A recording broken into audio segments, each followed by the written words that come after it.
Court is in session, Raider Nation. It's your time to be heard here on the new edition of Silver and Black today. Hey, everybody, it's Scott Branson, your host. Welcome back. Are you ready? I'm here to ease you into your weekend. That's right. Guess what? Only a few more weekends without football, Raider Nation. Are you ready? I know you're ready. You're chomping at the bit. I can see the interest starting to gain momentum now, so I get it. You're getting excited, and we certainly appreciate you being back with us on Silver and Black today, of course, on the Believe Network. Check out the Believe Network for your other sports podcasts. You can find them all where you want it, and that is with Believe. Hey, do me a favor while I got you here. Oh, we're going to get into your response to the last show talking about the Raiders wide receiver room. Had a lot of comments about that. Had a lot of interactions with you online. By the way, you can always find me on X at LV Gully. You can see all the stuff down below. If you're watching us on YouTube, hit the subscribe button there. Don't forget to hit that notifications bell so you know every time we have a new video. Also, make sure you follow the show at SNB Today.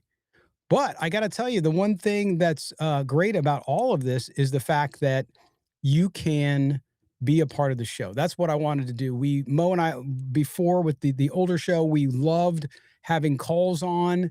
So I wanted to devote every week, going into the weekend, we're going to do preview. We're going to talk about in this format, arguments we have around this team, how they're performing. And obviously when the season gets started, we're going to do a lot of that. But I also wanted to make sure that we kept you guys part of the conversation always. So make sure you do that. And you can do that too by calling us. You're going to hear a call today, see some video today, some posts on X. I'll take posts off X too. I much rather hear you or see you, which is why we want the calls and the video. 702-900-7869, 702-900-7869. Don't sit on the bench. Get off the bench. Be a part of Silver and Black today. I want to hear from you guys. This is the court of Raider Nation, and you get to make your case for whatever it is you want to talk about. That's the thing. I want to do that. But the response has been pretty cool, right? I had a lot of you, very few of you really talked about why I was wrong. Now, again, some folks come on, make comments, and they haven't even read or listened to. And I'll get into that as we go through the responses today, because it's evident to me. Now, listen, I know you can't read or listen to everything. If you get to listen to a 35-minute podcast, you have to be able to do it. You might see something scroll up on X or on YouTube, especially on YouTube, though. YouTube is a video platform. So when I see people make a comment there, that doesn't make a lot of sense to me because I talked about it during the show. It's just weird. So listen to the show. You can transcribe it now on YouTube. We always put the captions up so you can even get a summary. I don't mind when people disagree with me. I like it when people disagree with me. It's totally fine. I like to have the discussion. I'll show you one response I had and give you some background on that.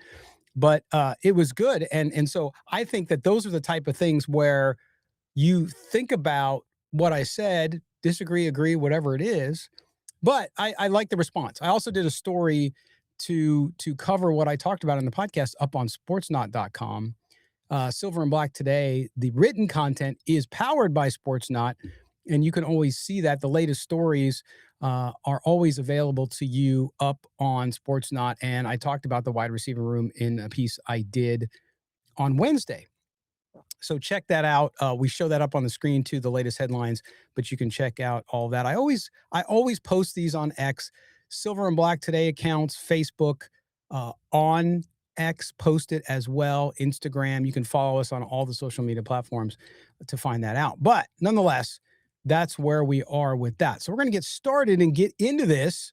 This is not about me bloviating for an hour every time we get on the air. No, it's also about the fact that you're going to get your chance to be a part of the show and really have an opportunity to say what you want to say. And again, I'll pull these from social media as well, but call in, send your video, and we'll get to that as well.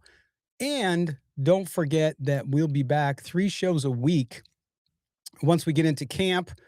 Did 2 shows this week in our regular cadence. For those of you who watched the old show, we kind of did Tuesday, Thursday, and I'm still wrestling. I'm thinking about doing Monday. Monday's so crowded. I know a lot of other Raider podcasts you listen to, a lot of other NFL podcasts you listen to.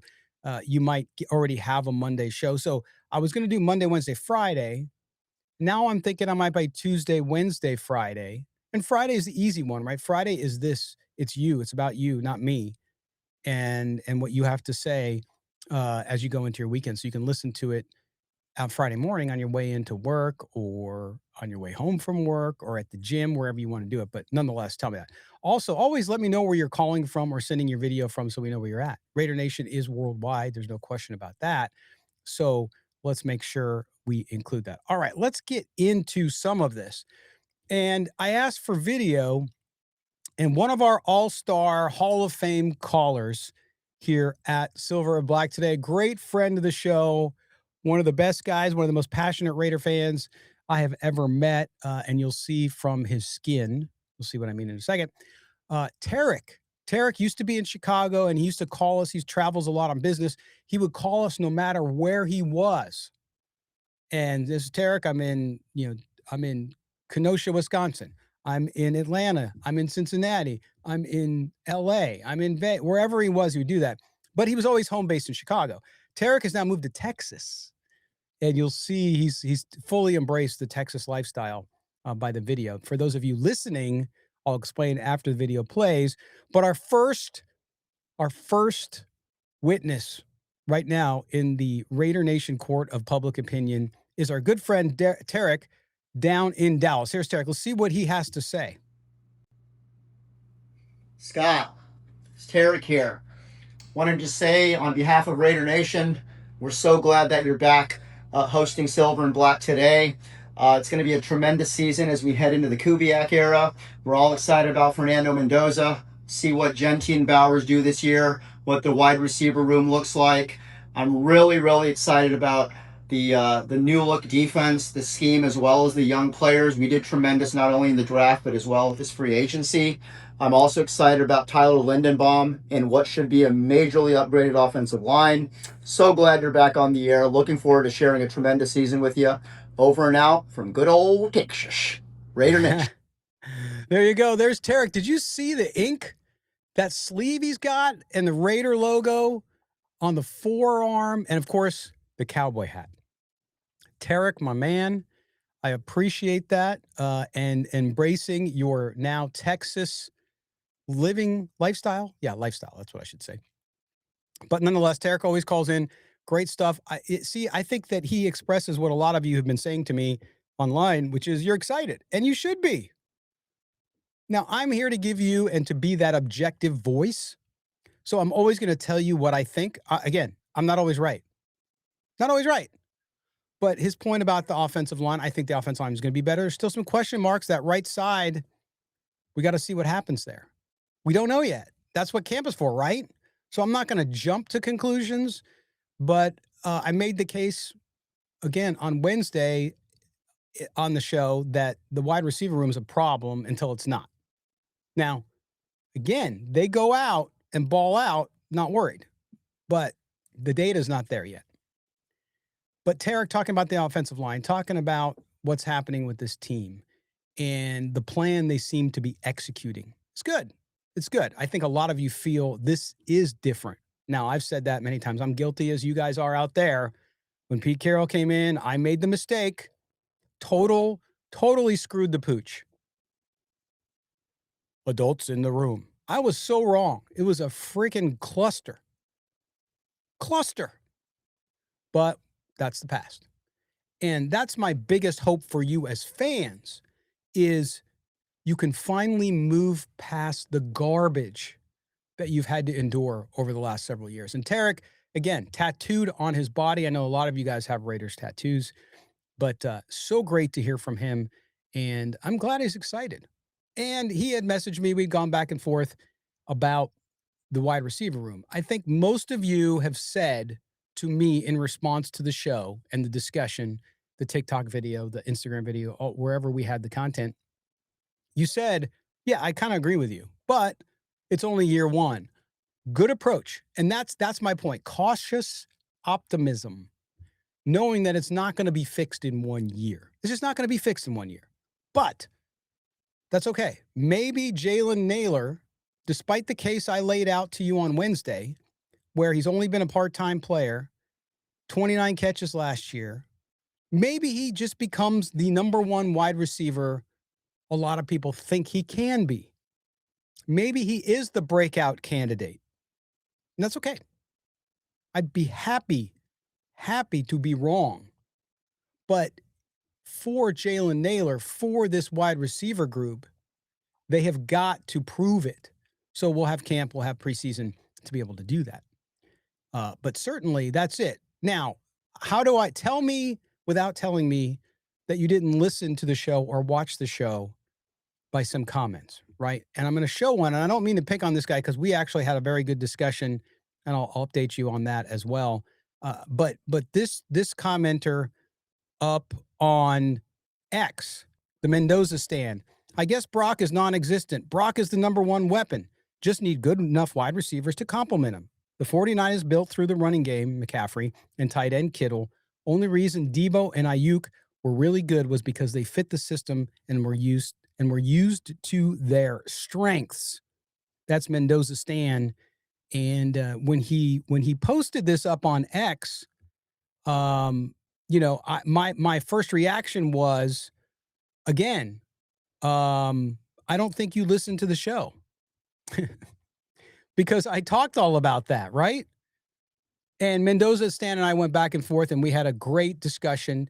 Didn't agree at first on a lot of stuff, but came to a similar mindset, right? He might have a little more faith in the fact that Brock Bowers and Ashton Jeanty can lead this offense without good, big, wide receivers, if you will.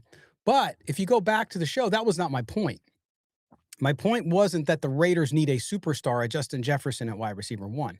Not saying that at all. But where Mendoza Stan at first missed the point, in my view, with his testimony, was the fact that Brock Bowers, if he is doubled, and the offensive line, even better, Ashton Jeanty is there, he's got the juice. But if you stack the box because all you have to do is double team Bowers and nobody's getting open on the edges or over the middle getting separation, because that's the key with this offense. He talked about Ayuk and Debo Samuel. I think he's selling them a little too short. Debo Samuel, when healthy, early in his career. Brandon Ayuk, earlier in his career, without all the drama. Are you going to tell me those two guys are not better than Trey Tucker and Jalen Nailor? No, I think they were. But again, you don't have to be the best wide receiver in the league. You don't have to be Jamar Chase. But what do you need in the Kubiak / Shanahan tree offense? You need the ability to separate on those quick play action passes. That's what the whole offense is built on. It's not, yes, you got to go vertical, but it's built on the receiver being able to separate quickly, ball distributed, and you go. Okay? So if you don't have that, then Brock Bowers, I had somebody else tell me Brock Bowers has doubled every game and nobody ever stopped him. Not true. Brock Bowers, as I said last time, had a very good year, but not an elite year. So if you don't have wide receivers that can get the job done, he would have to have an elite year, and you can't do that when you're doubled. You just can't. I don't know what everybody was watching, but there were games Brock Bowers did good, but then once you could shut him down and the Raiders couldn't run as much as they could have with Ashton Jeanty because of the offensive line last year, not his fault, just the way it was. But again, these things all work together. I invite you to learn more about that Shanahan / Kubiak offense to understand that you can't just run it with an elite tight end. And the San Francisco example doesn't hold up because, yes, they had elite running back, elite tight end, but they had Samuel and Ayuk when they were jamming. Those guys could separate. That's why it worked. Don't sell them short. It's not like you can plug in Joe Blow off the street and they can be a wide receiver in this offense. It's not how it works. You saw it last year in Seattle when Kubiak won the Super Bowl with his offense. So again, but Mendoza Stan, thank you, man. I appreciate the discussion. We had further discussion. You can go check it out on x.com. But good dude and all of that stuff. All right, let's get to the next post we got on x.com for the Raider Nation Court of Public Opinion.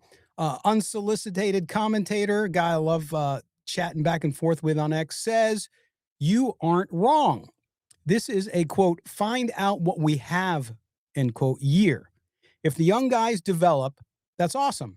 If they don't, wide receiver will be at the top of the needs list next off season." Okay, that's level headed, not just because he agreed with my verdict and with the case I laid out on Wednesday, but unsolicited commentator gets the point here. And I think a lot of you are in this camp. I'd say the majority of people I've interacted with. Now, for those of you who haven't interacted with me, I don't know.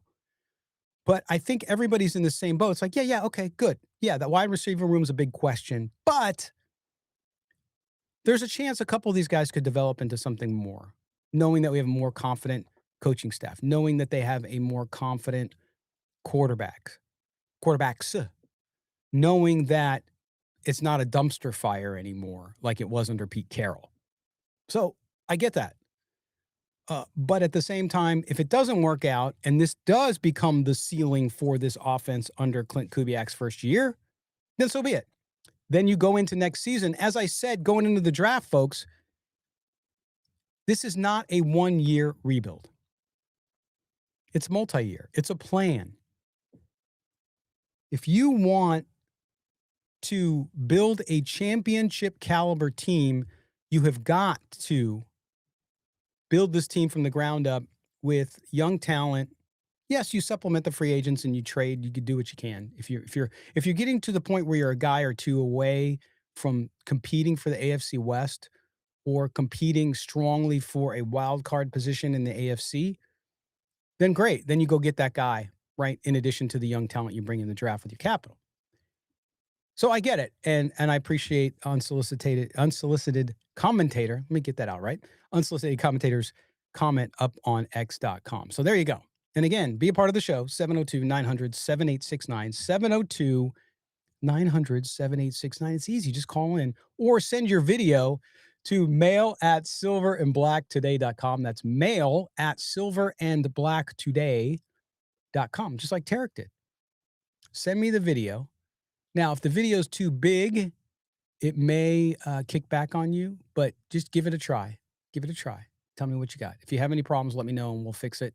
We'll figure it out and figure out another way for you to get your videos to me. But I want to see the videos. Come on, do it.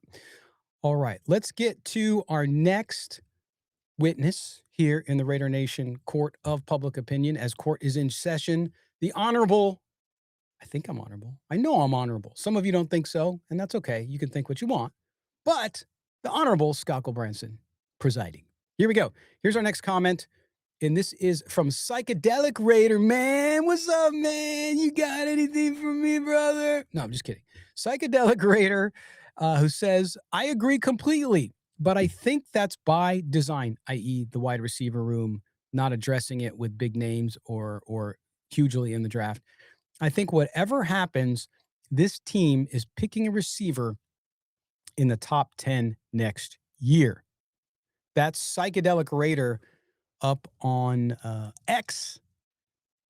Actually, it's at Epona, EPONA_117 is the actual handle. His title up there is Psychedelic Raider. I dig the picture. Pretty cool, man. Anyway, so yeah, no, I get that. And I think top 10, are the Raiders going to be picking in the top 10? There's a good chance they do. I've said that the ceiling for this team is probably 7 wins. To me, that's the best that they can do based on paper. Now, things happen, injuries happen throughout the league, division. It's a tough division. And I'm going to put up on the screen the schedule for the Raiders this year because this is a big deal, dude. I mean, think about this. The Raiders, they start with the Dolphins. Okay. That's obviously at home, winnable game to open up the season. But then look at the next schedule here. Chargers, Saints, who are going to be much better, and I think going to surprise people. Kansas City, New England, Buffalo, the Rams. That's the first 7 weeks. Wow. I'm not getting into record predictions right now, but that's tough, man. Even if the Raiders do really well and come out of camp on fire and do great, that is a tough, tough slate. Then you get to week 8 with the Jets. And this is why I talked about when could Fernando Mendoza see some playing time. Again, I don't think he should see much at all. But if he did, you start looking at week 8 in Las Vegas against the Jets, who I think will be terrible. But then you get to that Jets week, and then you get San Francisco, Seattle, defending champions, Denver, another division game, and then the Browns. And then you finally get your bye in week 13. Wow. Wow. Just a tough one. So when you're talking about could the Raiders pick in the top 10, absolutely. Would they take a wide receiver? We'll address that as we move along. If it becomes a real issue and this wide receiver room isn't doing what it needs to do, and look at the draft class, who's out there. There's always good wide receivers. But yeah, I mean, I get it. So I think that Psychedelic Raider is really on target there. All right, now we're going to do a phone call. We're going to our good friend, again, another all-star caller, somebody who calls in all the time over the past several seasons. That's John out in Oroville, California. Let's see what John has to say. Hey, Scott, it's John from Oroville, California. Just listened to your first show back on the podcast. Sounds great. Thank you so much. I missed it. And I agree with you. I think there's no need to rush Fernando out there and destroy his confidence and get him out there before he's ready. I would just take your time. There is absolutely no need to rush it. We've been bad for so long. We finally got a franchise quarterback, and there is absolutely no reason to destroy the kid before he's had a chance to learn everything. So for me, I mean, you know me, I like AOC. He's young. He's getting better and better all the time. He's slow, like you point out, but he still has won half of his games basically for us with an absolutely horrible offensive line the entire time and as bad of coaching as you could possibly ask for. I just think the kid has shown a lot of grit given those circumstances, and this off season it seems like he has been the most impressive of the three, and everybody talks about Cousins versus Mendoza, but AOC quietly seems like he's been the best of the three in camp in OTA. So we'll see. But either way, the future is bright. I would play the young guys. I would play AOC until it's time to make a change, and then I would bring in Mendoza. But I never was big on going and getting Cousins to take time away from the development of the two guys we got in front of him. So that's just my take on it. But I'm excited about this year with the new coaching staff. Kubiak, I just love this guy. All business. This is my kind of guy. I think it's going to be a great year. But if that means 6 or 7 or 8 wins, whatever, as long as we're improving, I'm a happy guy. So, okay. Have a great day, Scott. Let's go Raiders. All right, there's John in Oroville, California. John, as always, my friend, good to hear from you. That's the thing. When we stepped away from the show, and I really wasn't planning on coming back to Silver and Black today in this format, but then, of course, the folks from Believe approached me, and with this concept that we're doing, it's different. And yes, for those of you asking about Mo, again, I said in the first show back, Mo's still my buddy. He's still my good friend. He's a brother. He's a very, very good friend. I consider him family. But at the same time, Mo's busy. We got other stuff. And this is just different. Want to do something different. So here we go. But John, thank you very much. And I bring up Mo too, because Mo wrote a great piece up on Bleacher Report or fan side. And now he's writing for Just Blog Baby as well about Aidan O'Connell, about the opportunity to trade him. Do you flip him as well? Because you don't have Mendoza to be there to be the third quarterback, even though, again, I've been in the camp of sitting Mendoza as much as you can just to let him learn the system. And I laid out those reasons back last week. Watch the show if you haven't, listened to the show if you haven't, because it gives you the case of why I'm saying that. Just not a hot take. It's backed up by data and by previous quarterbacks. So anyway, Aidan O'Connell, John, I think that, look, I've always been a fan of Aidan O'Connell, right? But at the same time, he's limited. Now, in this offense, could he do better with the better offensive line? Sure. But I don't see him starting. Now, again, camp can change things. If for some reason Kirk Cousins looks terrible in camp, not good. The Raiders didn't pay him to come and be a number 2 quarterback. They paid him to be the starter. Let's be serious here. And again, competition can change things. But that does not mean that that Aidan O'Connell can't do it. I just think he's limited. He's a good backup quarterback. I don't think he's going to be a long-term starter anywhere. That's nothing against him. Hell, there's guys who never make an NFL roster. Aidan O'Connell has shown he can play in the NFL. He can win you games. So as a guy who comes in for 2 games, that could happen. I could see Mendoza being the number 2 and O'Connell being the 3 quarterback. And then let's say, and I don't want it to happen, knock on wood, Cousins gets injured. I could see them going, even though Mendoza is the number 2, I could see them elevating from 3 to 1 Aidan O'Connell to start. And again, letting Mendoza sit and continue to be the number 2. To me, that's the more realistic option. But if Mendoza goes out there and shows that he can grasp the offense fast, because again, it's tough for a rookie quarterback to come into the NFL to begin with, because speed is so much more to deal with. So you got to adjust to the speed. Then now you got to adjust to this offense, as I made the case back in that show. So there's a lot for Fernando Mendoza. Maybe he's the outlier and he just friggin' balls out right from the beginning. Could happen. But anyway, John, thank you so much for the call. We really appreciate that as well. 702-900-7869 is the number to be part of the Raider Nation Court of Public Opinion with your judge, Scott Branson. Here I am, although I'm not really judging you. I'm just sharing my thoughts on what you have to say. All right, let's go to the next one. This is from Aaron Davis. Interact with him a lot on X. And I had said that that on Wednesday with my wide receiver verdict that this could be the big ceiling and this could be a big problem for the Raiders. And I got some people who roasted me over that. Oh, you don't believe it. I don't believe it. Brock Bowers, Ashton Genty, blah. Here's what Aaron had to say. He said, I don't know why you would get roasted for stating the truth. We'll see who emerges this year and, quote, probably add another year, early first round offensive weapon next draft.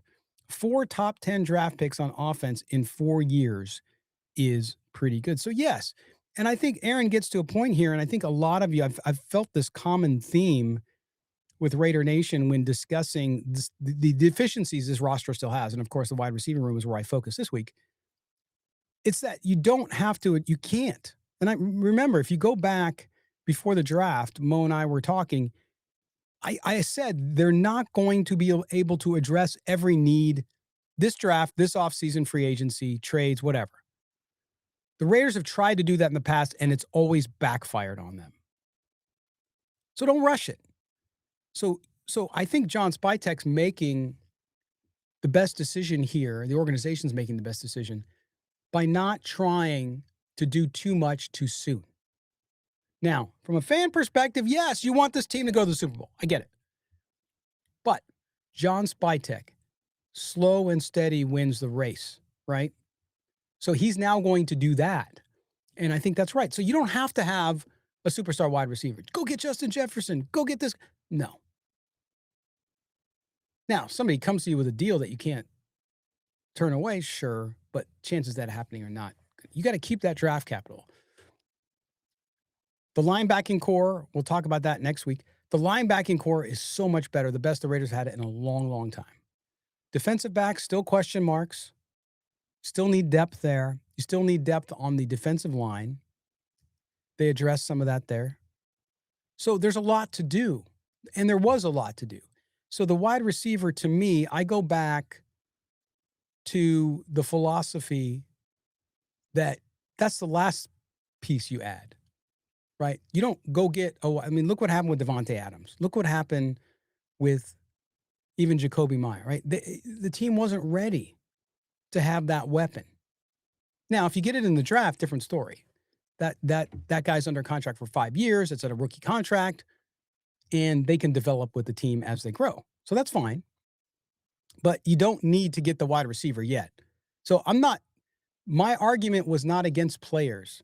My argument and verdict on this wide receiver room was more about the system and the scheme and whether or not the players they have can succeed in that.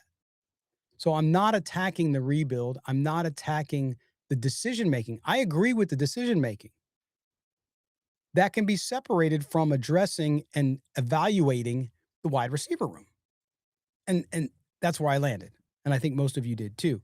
So that's all what it's about. And so again, go back and look, read, listen. And I think if you do that, you'll agree with me that, you know what? Yes, this wide receiver room's got a lot to prove. Can they prove Scott wrong? Yes, they can. But you can't just win with Brock Bowers and Ashton Genty. Just can't do it.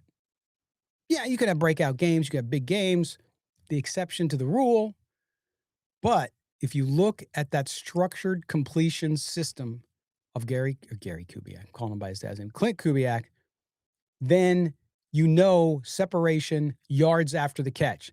The Raiders don't have a wide receiver that has proven in the NFL that they can do that on a regular basis. Now, they get the chance to. I'm not saying they can't in the future, but they haven't so far. Trey Tucker, good wide receiver, liked him, all that stuff. Not big yards after the catch. 12.2 average is not big. Jalen Nailor, same thing. Limited sample size. We don't know. So these guys got to show something, I think, in camp and in preseason to be able to do that. So that's it. But listen, I appreciate all the comments. I appreciate all of you who stepped into the Raider Nation court of public opinion and left your comments, left your calls, sent me videos. So thank you to all of you out there and doing that, but make sure you do it again, right? We got to make sure that you're able to get on. I want you guys to get on with me. So make sure you give us a call. 702-900-7869 is the number, right? I'm looking for this graphic to pop up to you here on the video so you can see what I'm talking about, the visual side of things. But anyway, do that, 702-900-7869. Also, email-wise, it is mail@silverandblacktoday.com, mail@silverandblacktoday.com. Next week, when we come back with my verdict, I'm going to talk about that linebacking core. I wrote about it for SportsNot last week, but I want to get to that again. So make sure you can go back and read it if you want.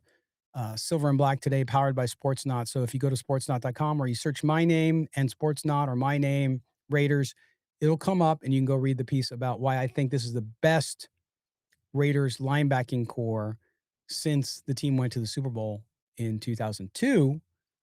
You can read why, but I will lay out the case for why I'm right about that and what it means for this defense this coming season. All right. That's going to wrap it up for this week-ending edition of Silver and Black Today on the Believe Network. Thank you guys so much for being with me. I appreciate it. I did, and I appreciate all the welcome back messages. I missed you too. Even those of you that are pains in the ass, I missed you too. I love engaging in some debate, not insults. When you make content, see, the reality is most people don't make anything. So when you make stuff, people like to come and they like to crap on it. Those people I'm not talking about. Those are people you forget about. But the people who come on, challenge me, have different points of view. I love it. So make sure you take part in the show. On Fridays, you get the opportunity to take over the whole show. That's all you got to do is send in comments, send in videos, send in calls. 702-900-7869. Mail video at mail@silverandblacktoday.com. All right, Raider Nation, listen, I want you to have a great weekend. It's hot as hell where I'm at. Hey, I'm speaking to people in Vegas and California. I know it's hot out there too. But have a great weekend. Enjoy these last few weekends before football starts, and your anxiety, your excitement, your passion will all be reignited as the Raiders head into camp. Rookies on the 23rd, veterans on the 28th. All right, everybody. Have a great weekend for everybody here at Silver and Black Today and at Believe. Thanks for being with us, and we'll talk to you next time.